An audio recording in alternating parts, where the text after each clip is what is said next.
Hi, everybody. This is Jill Garvin, the Director of Psychological Health for the 102nd Intelligence Wing. Welcome to our wellness podcast, where we have different guests and topics to help you with different resources and hopefully to build resilience and to build connection here at the 102nd. And we've been having some different guests and again some different topics over the last several of months. And today I have Dr. Jenny D. Olympia with us. She is the Assistant Chair of Counseling and Behavioral Health Department, the Interim Director of Military Veteran Psychology and Train Vets to Treat Vets program, and Director, Master of Arts in Psychology program at William James College. She sounds just a little busy. I'm going to have her talk a little bit about who she is and what she does there and how she's involved with the 102nd. And we're going to talk a little bit about Suicide Prevention Month, relationships, and how we're partnering with her and the William James College. So welcome, Jenny. Thank you so much for coming on with us today. Thanks so much for having me. Yeah. So, tell us, well, first of all, how did you get involved with the 102nd? You've got some connections here. Yes, definitely. Well, my husband, Morgan D. Olympia, has been part of the 102nd for about 10 years now. So that was my first connection, I would say. Absolutely. And I know you've done some other projects with us as well. Can you tell us a little bit about that? Oh, yeah, sure. So for the past 3 or 4 years, I've been bringing some students to your family day. And we've been making Halloween bags, doing a little craft with the kids and giving them books and coloring books and crayons and information about mental health resources at the state, federal, and local level as well. Yeah. And then tell me about your background. I know that you also have a military background, so we'd love to hear about that. I do. I spent 9 years in the Air Force, 5 active and 4 reserve. I have a few deployments. One of them was my honeymoon. Wow.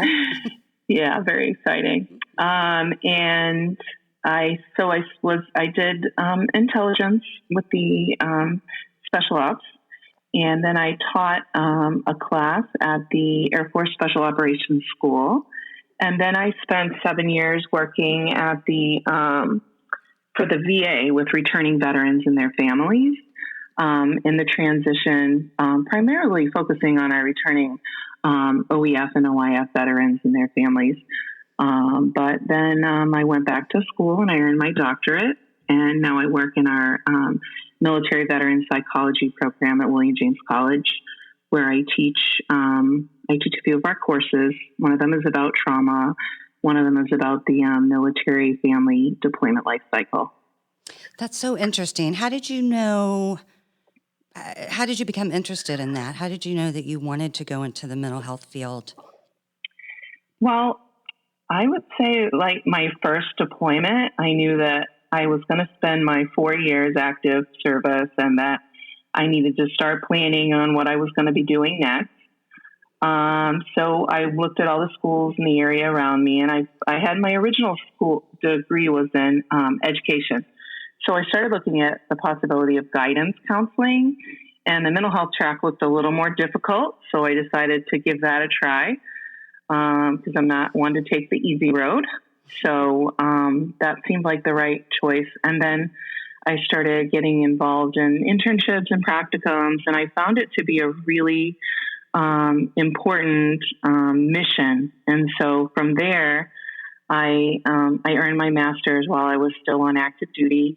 And then when we made our PCS move up to New England, I found the job at the vet center, and I thought for sure there would be tons of people applying for that job, and there would be no way I'd get it because it seemed like a dream position to me. Mm-hmm. But there weren't very many people who applied who had a military background and a background in psychology. So I did get the position, and from there, I just found that it was a very important mission to be able to continue to be involved with military and veteran population. And I continued to find a way to do that even as a student and then now as faculty.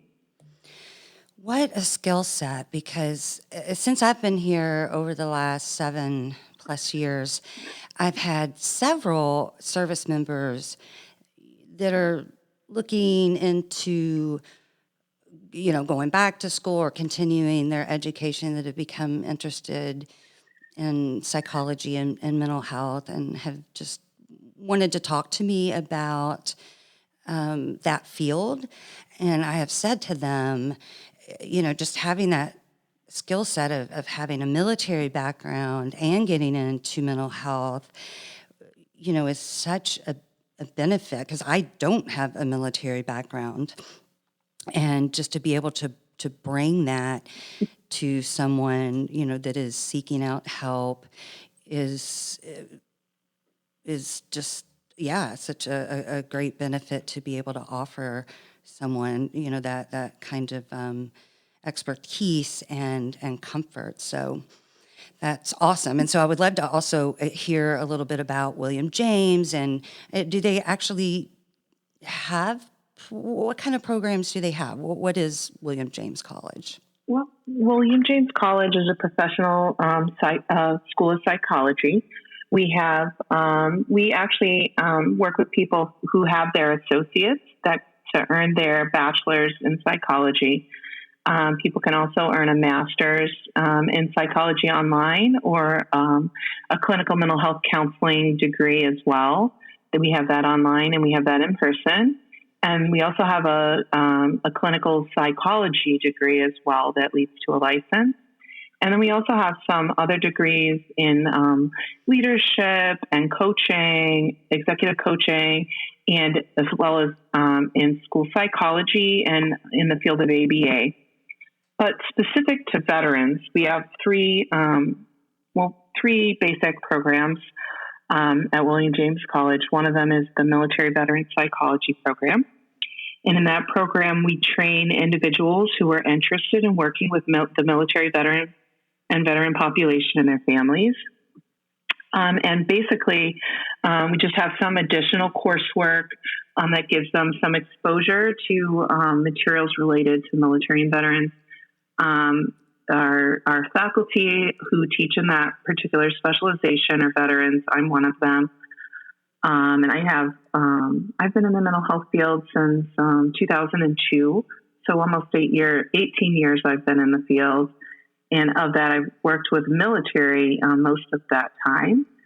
And an additional thing that we offer our students is something we call the military veteran community. And basically it's a way to bring together our military and veteran students, even if they don't want to work with military and veteran population when they reach graduation. We bring them together to support each other. We bring in different support structures in the area. Last week we had someone come in from a program called Frost Call, and he told the veterans about is a gaming platform that he has to bring veterans together to connect. Right now in the COVID times, they're connecting online, but before he would bring out video games and connect veterans to give them, just a sense of brotherhood and sisterhood, because once you get out of the service, it can be a lot harder to connect, especially in the New England area where we don't have a lot of, like military-like towns. Right. And the last thing that we have at William James College is we do have a grant from the state, the Department of Veteran Services, and the program is called the Train Vets to Treat Vets program. And that program focuses on developing the skills of our military and veteran population so that when they leave, they could be potentially in a leadership goal in the field, because our military and veteran students already come to the table with significant leadership skills, and skills that are, students who have been just sort of in a school pipeline, they wouldn't ordinarily have those kind of skills. So we want to make sure that we help them maximize their potential. So we try to help them build like skills in research, or skills in presentation, skills in outreach. And we just try to make sure that they feel as supported as possible as they go through the process. Wow. That's a lot. That's amazing. And if somebody wanted more information or wanted to get involved, how would they, where would they look? They could look at William James College website. I think it's williamjames.edu. Mm-hmm. But they could also just send me an email. They could send me an email. It's jenny.dolympia at williamjames.edu. It's JENNY, underscore DOLYMPIA at williamjames.edu. They could just send me an email, and I'd be happy to set up a Zoom meeting to meet with them face to face and discuss the process and, what kinds of things we're looking for, and help them sort of guide them through the process. Wonderful. I'd be happy to do that. And we'll post that as well on our social media, your contact information. That's awesome. Thank you. That is wonderful, wonderful information. And then we were going to talk a little bit about, it's Suicide Prevention Month. Hopefully we do that all year around. We try to offer resources and tools here at the 102nd, to our members to, help identify risk factors, to let people know that they're not alone, what their resources are, that they have resources here at the wing, that they have resources out in the community. And I have definitely noticed, especially since COVID, that people are a lot more stressed out lately. Have you noticed that too? Yeah, I think that with the current situation and the global pandemic, that people are a lot more isolated. Mm-hmm. And I think that makes it harder for them to connect, and the availability of just, bumping into somebody in the hallway and running into somebody even at the grocery store is not something that we do now, because, pretty much those kind of activities are nearly prohibited. Right. So I think we have to be very intentional in our connections now. And so I think people need to be aware that if they're intentional in their connections, they'll be able to connect more frequently and better. Yeah, intentional and creative, right? Because we can't connect in some of the same ways that we were able to before, and we are a lot more isolated than we were. And that's one of the things that we talk a lot about is we really have to be careful with isolation, because that can make us more depressed, and it can certainly lead to other things. And if we can somehow stay more connected, and I talk a lot about that, just how do we stay connected, especially during a pandemic. And like you mentioned, we can Zoom, we can write, we can get involved in different ways, online classes and talking to people, and just making sure that we're intentionally staying connected with people. But it's definitely, I've definitely seen an increase with people being stressed out. Yeah, stressed out and having relationship issues and well, I think one of the things that, especially for our for a military and veteran population is that we, in general, it's hard to connect with the civilian population.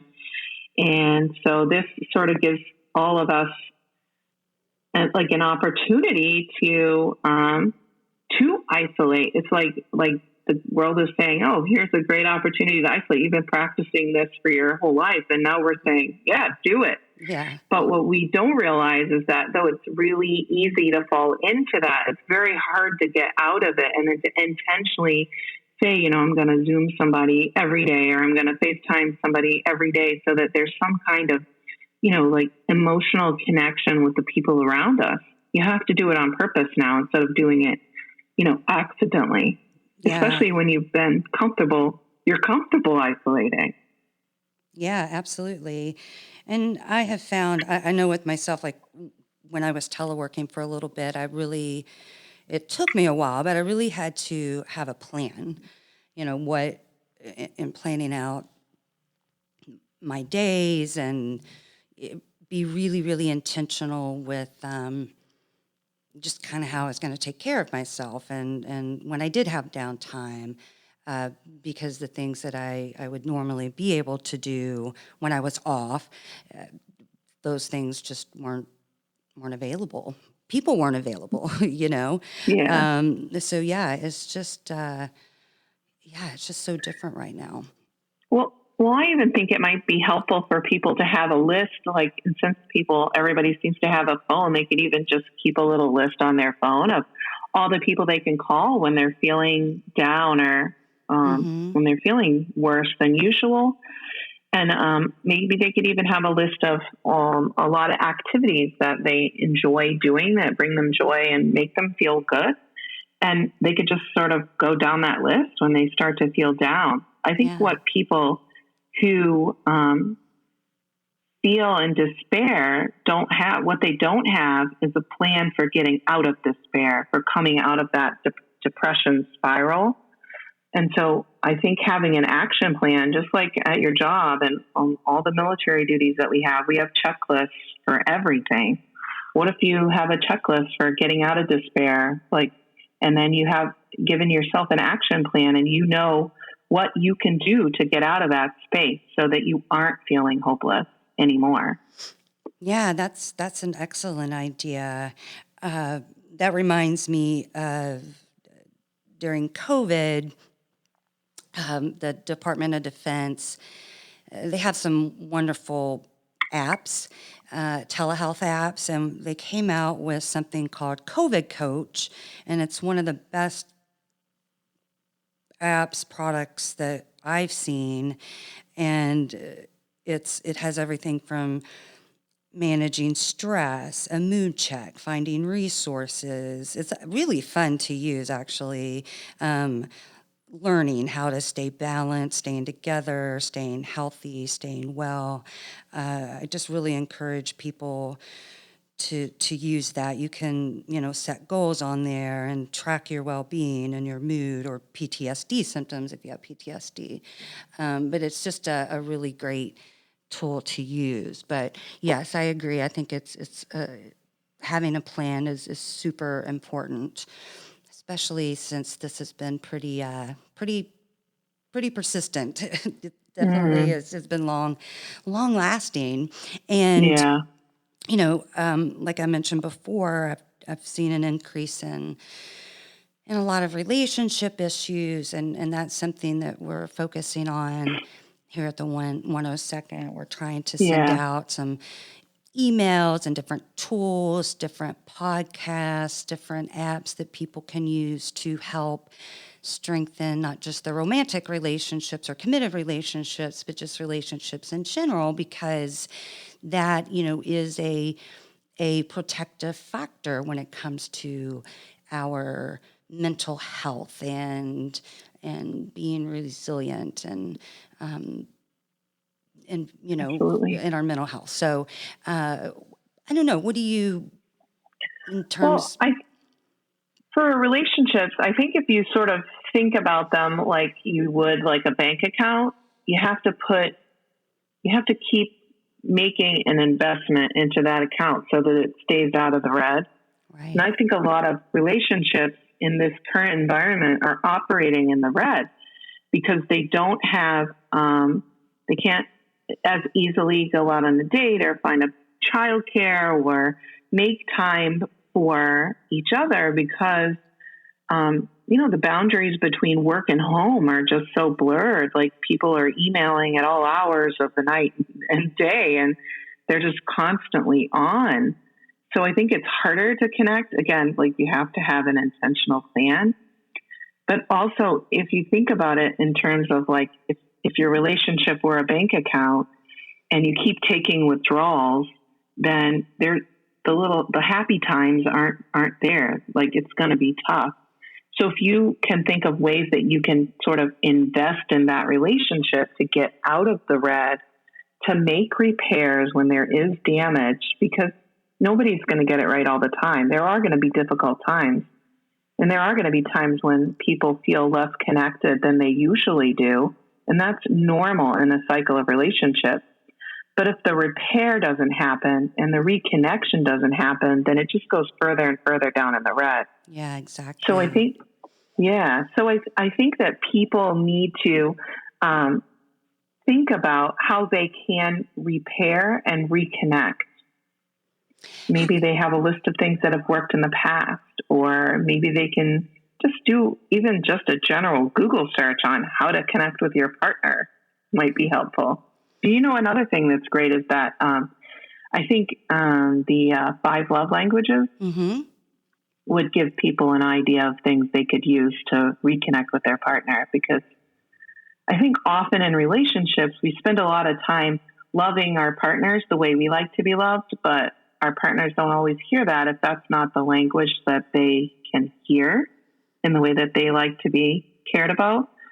So like, for example, if your favorite thing is spending quality time, but your partner's favorite thing is getting a nice, having you do a nice thing for them, but you're constantly trying to spend time with them, but they want you to do this thing for them, then you're like getting this myth. So I think that if people I think that the 5 love languages has an online thing. People could take that little quiz and just find out what their partner's love language is. And you could start investing just like that. Yeah, I always suggest that book. And recently I sent an email they also have an app. It's called the Love Nudge, where it gives you some suggestions to help strengthen that. But that is important to understand, what your partner's love language is and how to, how to learn those differences and how to strengthen that. What would you say? Do you have three children? I think I have 3 kids. Yeah. Yeah. So, if you don't mind me asking a personal question, how did you sure. and your husband kind of navigate, or how are you navigating that? During COVID and being busy, how did you guys sort of navigate that? Well, I'd like to say just piece of cake. But there are. I think in a similar way, there's tough times. We communicate. I'm not going to say it's. I don't think in any relationship it's perfect. We all have hard times. Sometimes, counseling could be helpful. Yeah. And I think that's a perfect way to improve on your relationship. For me, I think, we spend some time in the evening. We watch a movie together, and that's nice. Or, just have a drink together, or, those are some things that we have a conversation about something that's not related to the children. I think that can be good. Mm-hmm. I think, but in more recent times, it's a lot harder because the kids are there all the time and they're not at school. They're just now getting back into school in person in some places. In our town, our kids just started today. So I think some relief is coming with that, because now we can sort of spend, this is our time. It was really hard to do before because you can't exactly get a babysitter very easily. And with the COVID times, Yeah, exactly. So yeah, it's important to, well, kind of like what we were talking about before with your relationships, kind of having a plan, making sure that you're Yeah. scheduling some quality time, making sure that you're communicating, making sure that you have conversations, some adult conversations that don't Definitely. always, revolve around, kid talk and the children Yeah. and those kind of things. So you are connecting on an adult level. Yeah, because these are just such, again, different times. And, no one knows really how to navigate all of this. Yeah. So it is really learning as we go. One thing we did in the beginning of the pandemic was we had a little a little tent in the backyard, like a screen tent. So we had, pretended we had a date there. Oh, That nice. was fun. Yeah. Yeah, and doing some fun stuff. Pretend. That's also important. Yeah. Because I can't Yeah. imagine, going from having jobs and being out of the house every day to Yeah. everyone being in the house. I mean, it's Yeah. going to be hard. It's going to be a challenge. It's just, again, figuring out how you're going to work through those challenges and knowing that Yeah. it's going to be really hard. And like Yeah. you said earlier, making sure that you repair. Making Yes. sure that you That is repair. so important. Not just with your spouse, but with your children and all family members, really, is that the repair just makes so much difference because you're not going to get it right all the time. Right. And that just gives you an opportunity to build it back up out of the red. Yeah, absolutely. And so before we wrap it up, I know we were going to maybe partner and do some other things together. Erin, Yeah. our family and readiness person, had connected the two of us because I know you work with some other folks, and we talked about maybe doing some groups or some psychoeducational things together. And I will definitely check with some of our folks here to see what else they might be interested in. Of course, right now it's been hard to do in-person groups, but tell us some of the things that you might be able to do with us or you might be able to offer us. I am very flexible as far as like we could offer an informational meeting or we have a lot of students who are highly interested in providing a support structure in some way. They would be interested in doing maybe another podcast even. Mm-hmm. But one of the things we already have planned is we're going to be doing, starting in October, a monthly Zoom group for some of the children in the 102nd and their families.